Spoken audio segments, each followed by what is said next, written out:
Hi viewers, welcome to our release home channel. Daily நம்ம பண்ணக்கூடிய kitchen ஒர்க்கில் ரொம்ப முக்கியமான கிச்சன் டிப்ஸை தான் நம்ம பார்க்க போகிறோம். அதுக்கு இந்த வீடியோவை நீங்கள் ஸ்கிப் பண்ணாமல் பாருங்கள். அப்போ தான் எல்லா டிப்ஸோட ஃபுல் இன்ஃபர்மேஷனும் உங்களுக்கு கிடைக்கும். அதுக்கு முன்னாடி நம்ம ரிலீஸ் ஹோம் சேனலில் நீங்கள் சப்ஸ்கிரைப் பண்ணாமல் இருந்தீங்கன்னா சப்ஸ்கிரைப் பண்ணிடுங்க. பக்கத்தில் உள்ள பெல் ஐக்கானை கிளிக் பண்ணிக்கோங்க. இப்போ ஒவ்வொரு டிப்ஸாக பார்க்கலாமா? கீழே ஊற்றிடுவோம். இனிமேல் அந்த தண்ணியை இன்னுமே கீழே ஊற்றாதீங்க. இந்த மாதிரி ட்ரை பண்ணி பாருங்க. உங்களுக்கே தெரியும் இது எவ்வளோ யூஸ்ஃபுல்லாக இருக்குன்னு. அது வேற ஒன்றும் இல்லை, அரிசி களையிற தண்ணியை உங்கள் வீட்டில் தோட்டம் ஏதோ வச்சுருந்தீங்கன்னா இல்லைன்னா குட்டி குட்டி செடிங்க வச்சுருந்தீங்கன்னா அதில் ஊற்றுங்க. அந்த மாதிரி ஊற்றுனீங்கன்னா செடி நல்லா இன்னும் ஃப்ரெஷ்ஷாக நல்லா வளரும், பூக்களும் நிறைய பூக்கும். அது மட்டும் இல்லை, நீங்கள் காரக்குழம்பு இல்லை கறி குழம்பு சூப்பு அந்த மாதிரி நீங்கள் ஏதாவது செய்யும் போது நீங்கள் இந்த அரிசி களைஞ்ச தண்ணியை வச்சு சமைச்சு பாருங்க. நீங்கள் எப்போ சமைக்கிற டேஸ்ட்டோட இது இன்னும் கொஞ்சம் அதிகமாக டேஸ்ட் கொடுக்கும். எல்லாரும் ரொம்ப விரும்பி சாப்பிடுவாங்க. இதை நீங்கள் ட்ரை பண்ணி பாருங்க, உங்களுக்கு ரொம்ப யூஸ்ஃபுல்லாக இருக்கும். ரொம்பவும் இந்த டிப்ஸ் பிடிக்கும். இந்த டிப்ஸ் உங்களுக்கு பிடிச்சிருந்துச்சுன்னா லைக் பண்ணுங்க, சப்ஸ்கிரைப் பண்ண மறந்துடாதீங்க. நம்ம காலையில் இல்லை மதியம் அவசர அவசரமாக சமைக்கும் போது பச்சை மிளகாவை நம்ம தொட்டுக்கிட்டோம்னா அடுத்து ஹேண்ட் வாஷ் பண்ணாமல் நம்ம வேறு எந்த வேலையும் பண்ண முடியாது. தெரியாமல் கண்ணில் பட்டாலும் எரிச்சலாயிரும். அதுக்கு இந்த மாதிரி நீங்கள் ட்ரை பண்ணி வச்சுக்கிட்டிங்கன்னா நீங்கள் பச்சை மிளகாவை கையில் தொடவே தேவையில்லை. வேகமாகவும் நம்மளுக்கு சமையலும் சீக்கிரம் முடிஞ்சிடும். அது மட்டும் இல்லாமல் ஸ்பெஷலாக ஏதாவது நம்ம கிரேவி ஏதாவது செய்கிற மாதிரி இருந்தால் இந்த மாதிரி நீங்கள் செஞ்சிங்கன்னா கிரேவியும் கொஞ்சம் எக்ஸ்ட்ரா நம்மளுக்கு நிறைய கிரேவி குவான்டிட்டி கிடைக்கும். பச்சை மிளகாவை நல்லா வாஷ் பண்ணிவிட்டு அதை 2 இல்லை 3 இந்த மாதிரி பிச்சு போடுங்க. இல்லைன்னா கட் பண்ணி கூட நீங்கள் போட்டு நல்லா நைஸாக அரைச்சிக்கோங்க. நீங்கள் அரைக்கிறது உங்களுக்கு நல்லா நைஸாக வேணும்னா நைஸாக அரைச்சிக்கலாம், இல்லைன்னா கொஞ்சம் குறைன்னு நீங்கள் அரைச்சி வச்சுக்கலாம். அந்த மாதிரி அரைச்சிட்டு ஒரு டைட்டான கண்டெய்னர் பாக்ஸில் நீங்கள் ஸ்டோர் பண்ணி வச்சு ஃப்ரிட்ஜில் வச்சுக்கலாம். நீங்கள் ஃப்ரிட்ஜில் வச்சிங்கன்னா ஒரு 1 வீக்குக்கு நல்லா ஃப்ரெஷ்ஷாகவே இருக்கும் இந்த பச்சை மிளகா. ஃப்ரீசரில் வச்சிங்கன்னா ஒரு 2 வீக்ஸ்க்கு இந்த பச்சை மிளகா நீங்கள் யூஸ் பண்ணிக்கலாம். இங்கே நான் லைட்டாக குறைன்னு தான் அரைச்சிருக்கேன். இந்த மாதிரி நீங்கள் அரைச்சி போடும்போது கிரேவியோட குவான்டிட்டி கூடவே நல்லா கிடைக்கும். நான் ஏற்கனவே ஒரு வீடியோவில் சொல்லியிருந்தேன், வெங்காயம் தக்காளியை அரைச்சி ஊற்றினீங்கன்னா உங்களுக்கு கிரேவியோட குவான்டிட்டி நிறையா கிடைக்கணும். அதே மாதிரி நீங்கள் இந்த கிரேவி செய்யும்போது வெங்காயம் தக்காளி பச்சை மிளகாய் இது 3ஐயும் நீங்கள் அரைச்சி குக் பண்ணிங்கன்னா உங்களுக்கு கிரேவியோட குவான்டிட்டி எப்போது வர்றதோட அதிகமாகவே கிடைக்கும். இதை ட்ரை பண்ணி பாருங்கள், உங்களுக்கு ரொம்ப யூஸ்ஃபுல்லாக இருக்கும், ரொம்பவும் பிடிக்கும். இந்த டிப்ஸ் உங்களுக்கு பிடிச்சிருந்துச்சுன்னா லைக் பண்ணுங்கள், சப்ஸ்கிரைப் பண்ண மறந்துடாதீங்க. குழந்தைங்களுக்கு வெயில் காலத்தில் வேர்க்குரு ரொம்ப அதிகமாக வரும். கழுத்தில் கையில் அந்த மாதிரி குட்டி குட்டி பருவாக வந்துடும். அவங்களுக்கு நம்ம பவுட்ரு வாங்கி போடுவோம். அந்த மாதிரி நீங்கள் கெமிக்கல் பவுட்ரு வாங்கி யூஸ் பண்ணாமல் வீட்டிலேயே இந்த மாதிரி நீங்கள் ட்ரை பண்ணிங்கன்னா உங்களுக்கு அந்த வேர்க்குருங்கிறது படிப்படியாக குறைஞ்சி சுத்தமாக இல்லாமல் போயிடும்.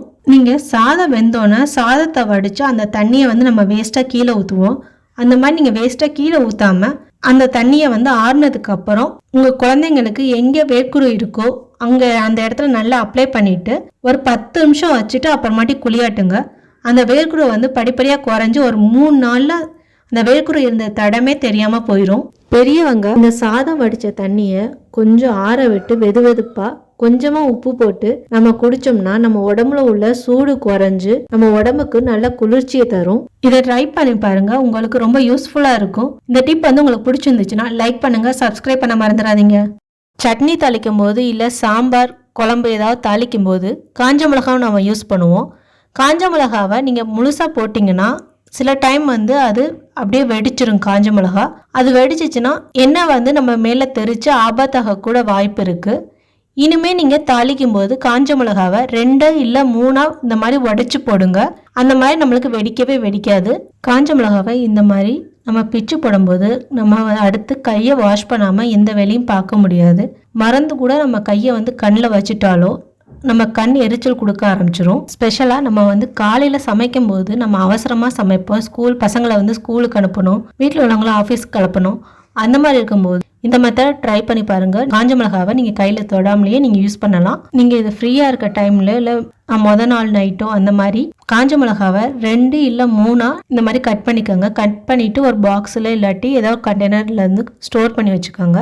நீங்கள் சமைக்கும் போது காஞ்ச மிளகாய் தேவைப்படும் போது இந்த மாதிரி நீங்கள் எதில் ஸ்டோர் பண்ணி வச்சுக்கணும் அதோட மூடியிலேயே நீங்கள் எடுத்து போட்டுக்கலாம். இல்லைன்னா ஸ்பூனை யூஸ் பண்ணி கூட நீங்கள் உங்களுக்கு தேவையான காஞ்ச மிளகாவை எடுத்து நீங்கள் சமைக்க ஆரம்பிக்கலாம். இந்த டிப் நான் ஏற்கனவே ஒரு வீடியோவில் சொல்லியிருந்தேன். அதுக்கு சில ஃப்ரெண்ட்ஸ் கேட்டிருந்தாங்க எதுக்காக இவ்வளோ குட்டி குட்டியாக நம்ம கட் பண்ணணும்னு. அது வந்து நீங்கள் எது சமைக்கிறீங்களோ அதுக்கு தேவையான அளவுக்கு நீங்கள் கட் பண்ணிக்கலாம். உங்களுக்கு குட்டியாக வேணும்னா நீங்கள் குட்டியாக கட் பண்ணிக்கோங்க, இல்லைன்னா 2 இல்லை 3 கூட கட் பண்ணி நீங்கள் ஸ்டோர் பண்ணி வச்சுக்கலாம். இதை நீங்கள் வீட்டில் ட்ரை பண்ணி பாருங்கள். இது உங்களுக்கு ரொம்ப யூஸ்ஃபுல்லாக இருக்கும். இந்த டிப் வந்து உங்களுக்கு பிடிச்சிருந்துச்சுன்னா லைக் பண்ணுங்கள், சப்ஸ்கிரைப் பண்ணுங்கள். நம்ம வீட்டில் நான்வெஜ் ஏதாவது சமைச்சோம்னா அதை வந்து நம்ம தான் வாஷ் பண்ணியிருப்போம்.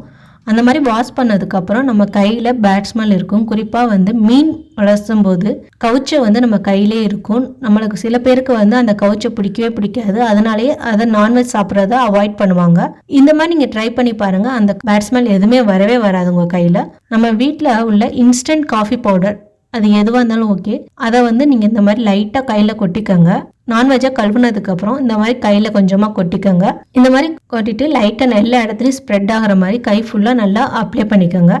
அப்ளை பண்ணிவிட்டு ஒரு 5 to 10 செகண்ட் அப்படியே விட்டுட்டு அப்புறம் வாஷ் பண்ணி பாருங்கள். அந்த ஸ்மெல்லே சுத்தமாக உங்களுக்கு இருக்காது. இதை ட்ரை பண்ணி பாருங்கள், உங்களுக்கு ரொம்ப யூஸ்ஃபுல்லாக இருக்கும். இந்த டிப் வந்து உங்களுக்கு பிடிச்சிருந்துச்சு லைக் பண்ணுங்கள், சப்ஸ்கிரைப் பண்ண மறந்துடாதீங்க. நம்ம மசாலா அரைக்க இல்லை சட்னி அரைக்க மிக்சியை யூஸ் பண்ணிவிட்டு அதை ஜாரில் வந்து அப்படியே விட்டுருவோம். என்னதான் நம்ம வாஷ் பண்ணாலும் அதில் இடையில வந்து போய் டெபாசிட் ஆகி அது வந்து ஒரு மாதிரி பேட் ஸ்மெல் அடிக்க ஆரம்பிச்சிடும். நம்ம என்னதான் வாஷ் பண்ணாலும் அந்த பேட் ஸ்மெல் வந்து போகவே போகாது. அதுக்கு இந்த மாதிரி நீங்கள் ட்ரை பண்ணி பாருங்கள், ரொம்ப யூஸ்ஃபுல்லாக இருக்கும். அந்த ஸ்மெல்லே வரவே வராது. நம்ம வீட்டில் உள்ள டூத் பேஸ்ட்டை வச்சு தான் இப்போ பண்ண போகிறோம். நம்ம டூத் பேஸ்ட் எந்த பிராண்டாக இருந்தாலும் சரி அதை வந்து கொஞ்சமாக எடுத்து போட்டுக்கோங்க. போட்டுட்டு ஒரு 1/2 கிளாஸ் தண்ணி ஊற்றிக்கோங்க. 1/2 கிளாஸ் தண்ணி ஊற்றி இந்த ஜாரை வந்து மிக்சியை நல்லா ஓட விடுங்க. மிக்சியை நல்லா ஓட விட்டதுக்கப்புறம் இங்கே பாருங்கள், எங்கே போய் நீங்கள் அது டெபாசிட் இருந்தாலும் அது வந்து ரொம்ப க்ளீனாக எல்லாமே எடுத்துகிட்டு வந்திருக்கும். ஜார் எவ்வளோ நீட்டாக க்ளீனாக இருக்குது. நம்ம மிக்சி ஜாரை யூஸ் பண்ணிவிட்டு வாஷ் பண்ணாமல் கொஞ்சம் சோம்பேறித்தனத்தினால கொஞ்சம் லேட்டாக கழுவிக்கோன்னு வச்சுருவோம். அந்த மாதிரி வச்சோம்னா அது வந்து ட்ரை ஆகி அதை வாஷ் பண்ணும்போது நம்மளுக்கு ரொம்ப கஷ்டமாக இருக்கும். அது வாஷ் பண்ண அது போகவே போகாது. அதுக்கு நீங்கள் யூஸ் பண்ண உடனே வந்து லைட்டாக தண்ணி ஊற்றி கையால் தேய்ச்சிட்டு அப்படியே வச்சுருங்க. அதுக்கப்புறம் நீங்கள் வாஷ் பண்ணும்போது உங்களுக்கு எந்த கஷ்டமே இல்லாமல் அது சூப்பராக க்ளீன் ஆயிரும். இந்த மாதிரி நீங்கள் ட்ரை பண்ணி பாருங்கள், உங்களுக்கு ரொம்ப பிடிக்கும், யூஸ்ஃபுல்லாகவும் இருக்கும். இந்த டிப் வந்து உங்களுக்கு பிடிச்சிருந்துச்சுன்னா லைக் பண்ணுங்கள், சப்ஸ்கிரைப் பண்ண மறந்துடாதீங்க. இப்போ நம்ம ஒரு வீட்டு குறிப்பு தான் பார்க்க போகிறோம். நம்ம வீட்டில் வந்து முன்கதவு இல்லைன்னா பின் கதவாக தான் கொல்லப்புறம்னு சொல்லுவாங்க. அதை வந்து நம்ம எப்போதுமே வந்து எந்த நேரத்துலையும் மூடியே வைக்கவும் முடியாது. அப்படி மூடி வைக்காமல் நம்ம திறந்து வச்சுருந்தோம்னா இந்த மாதிரி லைட்டாக காற்று அடித்தா கூட அது வந்து கதவு போய் அடிச்சுக்கும். அப்போதைக்கு ஏதாவது வீட்டில் குழந்தைங்க தூங்கியிருந்தாலும் அவங்களுக்கு அது பயமாகி அது தூக்கத்துலேருந்து எழுந்து அழுக ஆரம்பிச்சிருவாங்க. இல்லைன்னா நம்மளுக்கே சில டைம் வந்து பயந்துருவோம். இந்த மாதிரி அடிச்சனால கதவுக்கு டேமேஜ் ஆகிறதுக்கு நிறைய வாய்ப்பு இருக்குது. இந்த மாதிரி நீங்கள் ட்ரை பண்ணி பாருங்கள். என்னதான் காற்று அடித்தாலும் கதவு அடித்து சத்தம் வரவே வராது. அது வேற ஒன்றும் இல்லை, உங்கள் வீட்டில் வந்து ஏதாவது பழைய டிஷர்ட்டு இல்லாட்டி பழைய துணி ஏதாவது இருந்துச்சுன்னா அதை வந்து இந்த மாதிரி முன் கைப்பிடி அப்புறம் பின் கைப்பிடி ரெண்டுலையுமே வந்து இந்த மாதிரி அந்த டிஷர்ட்டை வந்து இல்லைன்னா பழைய துணியை இந்த மாதிரி வச்சிருங்க. இப்போ பாருங்க, நான் தள்ளி விடுறேன், ஆனால் வந்து சத்தமே வராது பாருங்க. இல்லைன்னா உங்கள் வீட்டில் வந்து பென் கேப் இருக்கும்ல, பேனா மூடி, அதை வந்து இந்த மாதிரி தாப்பால் போடுற இடத்துல சொருகி வச்சுக்கோங்க. இந்த மாதிரி நீங்கள் சொருகி வச்சிங்கனாலும் உங்களுக்கு இந்த மாதிரி கதவு வந்து அடிக்கும் போது உங்களுக்கு சத்தம் வரவே வராது.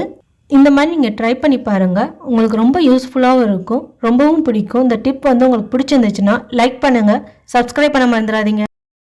இந்த வீடியோவில் நான் சொல்லியிருக்க எல்லா டிப்ஸுமே உங்களுக்கு யூஸ்ஃபுல்லாக இருக்கும்னு நினைக்கிறேன். இந்த வீடியோ உங்களுக்கு பிடிச்சிருந்துச்சுன்னா லைக் பண்ணுங்கள், உங்கள் ஃப்ரெண்ட்ஸோட ஷேர் பண்ணுங்கள், சப்ஸ்கிரைப் பண்ண மறந்துடாதீங்க. தேங்க்யூ ஃபார் வாட்சிங்.